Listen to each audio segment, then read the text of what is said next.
ఆస్తిని అవమానించినట్టు పవన్ కళ్యాణ్ గారు గుర్తుపెట్టుకోండి. It's not correct.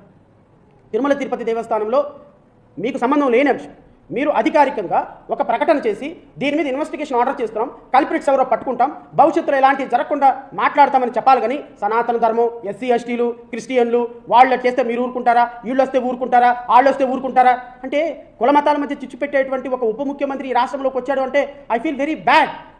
మీలాంటి వ్యక్తులుగా ఈ రాష్ట్ర ప్రజలు ఓట్లేసిందని నిజంగా ఐ ఫెల్ట్ వెరీ బ్యాడ్.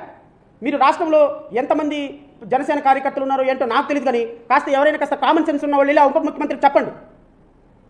ఇంకా ఆయన ప్రతిపక్ష నాయకుడు అనుకుంటున్నాడు, గెలవని ఓడిపోయిన ఎమ్మెల్యే అనుకుంటున్నాడు. కాదు, ఎవరైనా సరే ఆయన ముందు ఒక ఉప ముఖ్యమంత్రి పవన్ కళ్యాణ్ గారిని ఒక బోటు పట్టుకుని ఉంచండి మాట్లాడేటప్పుడు. It is always safe. ఎందుకు అంటే ఆ బోటు చూసారే నేను ఉప ముఖ్యమంత్రి అని గుర్తొస్తున్నాయి. సో సుగాలి ప్రీతి విషయంలో, ఈ ఆడపిల్లల మిస్సింగ్ కేసుల విషయంలో ఎమోషనల్ కనెక్టివిటీని ఆడపిల్లల్ని అడ్డం పెట్టుకొని మీరు ఈరోజు ఉప ముఖ్యమంత్రి అయ్యారు అని నేను అంటున్నాను.